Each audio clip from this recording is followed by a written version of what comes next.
Bonsoir, que le Seigneur vous bénisse. Nous allons passer ces petits moments ensemble, mais surtout nous allons les passer en prière. Nous allons continuer dans la prière. Prions.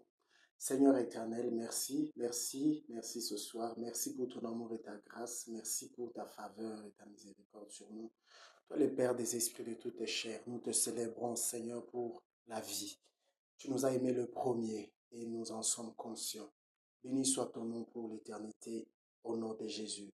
Amen. Bienvenue, bienvenue mes frères, mes sœurs. Nous allons partager un message aujourd'hui, mais laissez-moi commencer par la lecture de la parole de Dieu dans 1 Samuel 16, le verset 14. La Bible dit, l'Esprit de l'Éternel se retira de Saül, qui fut agité par un mauvais esprit venant de l'Éternel. Bien-aimé, la vie de l'homme est faite de beaucoup de choses. On dit la vie est faite des décisions, de choix. Mais il y a aussi des événements qui arrivent dans la vie de l'homme. Certains de ces événements sont causés par l'homme. Et ces événements peuvent être désastreux. Par exemple, la désertification de la terre. C'est un événement qui est causé par l'homme lui-même. Et l'homme peut trouver une solution à cela. Donc tu sais que tu es la cause d'un problème, d'une difficulté, d'une division parmi des frères, dans une famille. C'est facile. Allez-y réparer. Vous reconnaissez avoir fauté, avoir menti au sujet de quelqu'un, allez réparer. Demandez pardon, excusez-vous et disciplinez-vous pour ne plus le refaire. Il y a d'autres événements ou d'autres situations qui sont causées par le diable. Et quand c'est le diable qui est derrière, bien aimé, nous savons tous, la Bible parle. Disons que nous n'ignorons pas ces mauvais desseins, les mauvais desseins du diable. Et notre arme en cela, c'est la prière. Nous invitons Jésus dans la bataille. Nous invitons Jésus. Ce n'est pas, d'ailleurs, Jésus ne vient pas quand on est attaqué. Dès le moment où vous avez choisi Jésus comme Seigneur, il devient votre sauveur et il commence à veiller sur vous. C'est pourquoi je vous invite, si vous n'avez pas encore cru en Jésus, il est temps. Il est temps.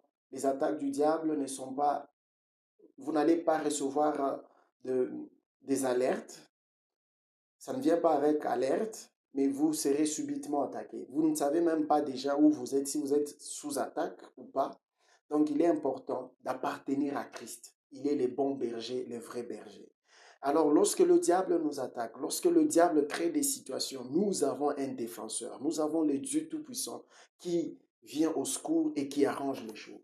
Mais il y a une troisième dimension, c'est lorsque la cause est Dieu. Nous avons le cas, une question importante ici, c'est le cas de Saül. Saül, la Bible dit, il est tourmenté, agité par un mauvais esprit. Mais ces mauvais esprits viennent de Dieu lui-même. Et qu'est-ce qu'on fait lorsque c'est des dieux qui viennent notre malheur? Qu'est-ce que l'on fait lorsque c'est des dieux qui viennent la catastrophe qui est tombée sur nous? Qu'est-ce que l'on fait lorsque une décision macabre vient de Dieu lui-même? La réponse c'est que c'est toujours Dieu. C'est la prière. Et c'est pourquoi nous allons commencer une série aujourd'hui intitulée Les prières qui ont changé les décisions de Dieu. C'est ça la série. Je ne sais pas, nous aurons combien de séances, mais le plus important ici, c'est que prends chaque message, bien-aimé, prie. Prie avec chaque message, parce que chaque message aura sa particularité. Prends ces messages et prie. Personnalise le message et prie avec ça. Saül est agité par un mauvais esprit qui vient de l'Éternel. Qu'est-ce qu'il fait? Dans le cas de Saül, ils ont appelé David, il était loin, mais quand vous lisez, vous allez trouver que c'était on and off. Il pouvait se rétablir, mais après il faisait des rechutes parce que David, c'était un homme, bien que rempli de l'esprit, mais c'était un homme. Les solutions qu'il pouvait porter ne pouvaient qu'être temporaires.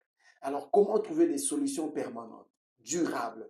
Alors, nous allons lire Genèse chapitre 4, je veux dire de 9 à 15. La Bible dit ceci. L'Éternel dit à Caïn, où est ton frère Abel? Il répondit, je ne sais pas. Suis-je le gardien de mon frère? Et Dieu dit, qu'as-tu fait, Caïn? La voix du son de ton frère crie de la terre jusqu'à moi. Maintenant, tu seras maudit de la terre, qui a ouvert sa bouche pour recevoir de ta main le son de ton frère. Quand tu cultiveras le sol te donnera plus sa richesse. Tu seras errant et vagabond sur la terre. Verset 13. Caïn dit à l'Éternel, mon châtiment est trop grand pour être supporté. Voici, tu me chasses aujourd'hui de cette terre. Je serai caché loin de ta face. Je serai errant et vagabond sur la terre. Et quiconque me trouvera me tuera. Verset 15, l'Éternel lui dit, si quelqu'un tuait Caïn, Caïn serait vengé 7 fois. Et l'Éternel mit un signe sur Caïn pour que quiconque le trouverait, il le tuera point. Bien-aimé, la prière de Caïn, c'est notre première prière dans la série, les prières qui ont changé les décisions de Dieu. Nous voyons ici, c'est une histoire bien connue. Caïn, les méchants, Caïn, les meurtriers, l'assassin, un bandit. Il tue son frère à cause de jalousie. Pourtant prévenu par Dieu, Dieu lui a dit, le mal se couche à ta porte, fais attention, mais Caïn n'a pas tempéré, il s'est obstiné, il est allé dans la direction de ses sentiments. Alors il a mis fin à son seul frère. Et quand Dieu vient lui demander des comptes, il répond avec insolence, suis-je le gardien de mon frère? Et Dieu a commencé à déclarer des malédictions sur Caïn. Dieu lui dit, tu es maudit, tu seras vagabond et errant sur la terre. La terre ne te donnera plus sa richesse. Pour dire, tu travailleras en vain. Mais c'était une malédiction avec cause ici, bien-aimé. Salomon nous dit, une malédiction sans cause n'a pas d'effet. Mais ici, il y a une cause. Et Caïn est maudit. Mais ce que j'aime, c'est que Caïn, il ne croise pas les bras, il ne s'en fiche pas, il prend les choses très très au sérieux. Bien-aimé, laisse-moi te dire, tu n'es pas plus méchant que Caïn. Tu n'es pas plus insolent que Caïn. Tu n'es pas plus meurtrier que Caïn. Peut-être tout ce que tu as déjà fait ne représente même pas les 1% de ce que Caïn a fait. Pourquoi toi tu ne pries pas? Pourquoi tu croises les bras et tu penses que ça va tomber du ciel comme de la manne? Caïn a pris ses responsabilités. Il s'est levé. Il a cherché Dieu. Il n'a pas cherché d'intermédiaire. C'est bien d'aller solliciter l'aide des autres pour la prière, l'aide du pasteur, du prophète, l'aide d'un ami. Mais à un certain moment, tu dois aussi te lever, prendre tes propres responsabilités, aller vers ton Père et parler avec lui. Caïn est allé vers Dieu, il lui a dit, mon châtiment est trop grand pour être supporté. Voici, tu me chasses aujourd'hui de cette terre. Je serai caché loin de ta face. Je serai errant et vagabond sur la terre. Et quiconque me trouvera, me tuera. Qu'est-ce que cette phrase veut dire? Quiconque me trouvera, me tuera. Ça veut dire même un insecte peut te piquer et tu meurs parce que tu as déjà un arrêt de mort sur ta vie. Tu peux juste heurter une petite pierre. Tu tombes et tu meurs. Anything can kill you. Parce qu'il y a déjà un arrêt de mort sur toi. Et cet arrêt de mort était justifié. Caïn devrait payer le mal qu'il avait fait. C'est ce que Dieu voulait faire. Et Dieu lui a dit, la terre ne te donnera plus de richesses. C'est un arrêt de pauvreté. Tu n'auras plus de récompenses dans tout ce que tu feras. Tu travailleras dur, mais rien ne viendra de cela. Bien aimé, peut-être tu traverses une situation comme celle-ci. Mais Caïn a prié. C'est ça la prière de Caïn. Mais parce que la prière de Caïn a changé la décision de Dieu. C'est ce que nous voyons le verset 15. La Bible dit, l'Éternel lui dit, si quelqu'un tuait Caïn, premièrement ici, Dieu veut lui donner quelques assurances. Dieu veut faire voir à Caïn que ce n'est pas par haine que Dieu l'a sanctionné. C'est pourquoi Dieu lui dit, si quelqu'un tuait Caïn, Caïn serait vengé 7 fois. Donc si c'est toi, Caïn, qui étais tué, j'allais tuer 7 personnes à cause de toi.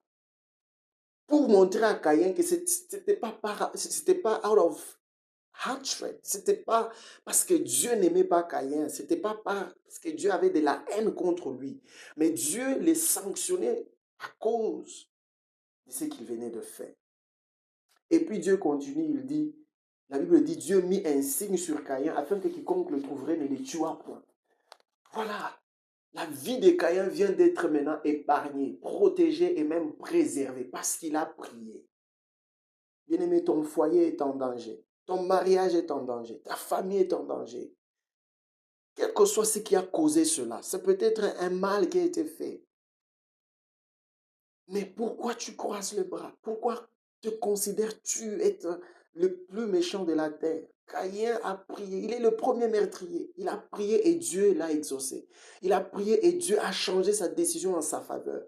C'est pourquoi nous parlons des prières qui ont changé les décisions de Dieu. La prière de Caïn, c'était une prière d'humilité. Et aussi, Caïn a... Regardez même la réformulation de la malédiction. Caïn réformule la malédiction. Dieu n'a pas dit à Caïn qui, comme te trouvera, te tuera.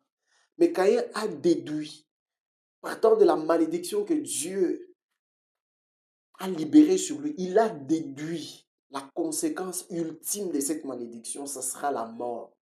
Il a compris ça. C'est ça, quand nous rentrons vers Dieu, nous devons comprendre d'abord notre état de base. Je suis dans quel état? Et quand nous venons vers Dieu, nous ne devons pas aller vers Dieu en hypocrite. Dieu nous connaît mieux que nous-mêmes. Donc, ouvrons notre cœur, soyons clairs devant Dieu et prions, cherchons sa face. Demandons à Dieu d'échanger cette décision. Il lui dit, mon châtiment est trop grand. C'est vrai, tu veux me punir, mais ce châtiment est trop grand pour être supporté. C'est ce que j'aime. Il ne dit pas seulement que ce châtiment est très grand. Il dit, c'est trop grand pour être supporté. Donc, tu ne peux pas me punir jusqu'à ce niveau, Seigneur. C'est vrai, j'ai fauté.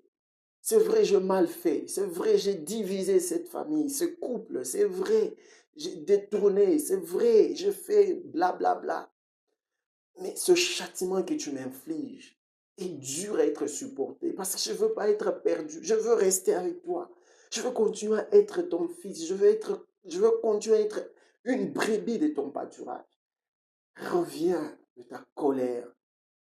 Change la décision. C'est ça la prière de Caïn. Elle a changé la décision de Dieu. Et la Bible dit, Dieu mit un signe. Et quand vous continuez avec le passage, vous allez voir que Caïn a eu des descendances. Caïn a bâti de villes. Parce que Dieu a changé sa décision sur lui. Bien-aimé, Dieu peut changer sa décision sur toi. Je ne sais pas comment tu te considères. Tu te considères comme un méchant. Tu te considères comme bon. Tu penses que tu es sous une punition, sous une sanction. Quel que soit ce que tu penses de cela, ce que je te demande, c'est de prier. Rentre dans la prière. Change ta façon de prier.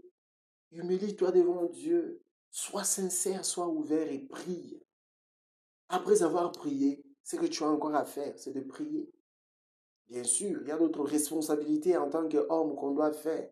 Si tu pries pour le travail, tu ne pries pas seulement et puis tu croises le bras. Tu vas déposer ton CV quelque part. Tu vas chercher, tu essaies d'étudier quelque chose que tu peux faire par rapport aux compétences que tu as. Donc, on prie et on prie après. Et bien aimé, sachez que la prière, ce n'est pas seulement entrer dans une chambre où tu t'enfermes. Tu pries partout où tu es. Mais pourquoi aussi ne pas prendre du temps dans un lieu secret? Tu pries, tu consacres des minutes, des heures, des jours, dans une retraite, tu pries et tu cherches Dieu. Caïn l'a fait, pourquoi toi tu ne le ferais pas? Et Dieu a démontré à Caïn qu'il l'aimait. Ce n'était pas par haine. Il lui a dit, si c'était Caïn qui était tué, Dieu allait les venger même 7 fois. Bien-aimé, je veux comprendre. Seigneur éternel, nous venons à toi. Tu es notre Père et tu es notre source. Nous n'avons pas un autre, nous n'avons que toi, Seigneur. C'est pourquoi nous venons. Nous savons que nous avons des fardeaux, des culpabilités, des sentiments de culpabilité de tout ce que nous avons fait, de tout ce que nous avons produit autour de nous.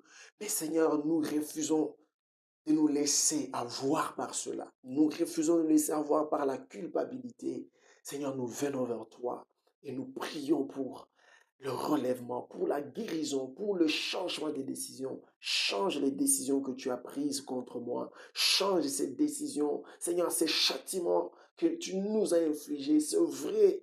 Nous avons mal fait, mais ce châtiment est trop dur, trop grand pour être supporté. Reviens de ta grande colère et fais-nous grâce. Reviens de ta grande colère et pardonne-nous. Reviens de ta grande colère et relève-nous. Reviens de ta grande colère et guéris-nous. Tu l'as dit, si mon peuple sur qui est invoqué mon nom s'humilie, prie, cherche ma face, et s'il se détourne de ses mauvaises voies, je l'exaucerai des cieux, je guérirai son pays et je bénirai sa terre. Seigneur, il est temps que tu le fasses. Tu es le Dieu de ta parole, tu es fidèle. Accomplis-le, Seigneur. Accomplis-le pour nous et pour ta gloire. Nous te le prions.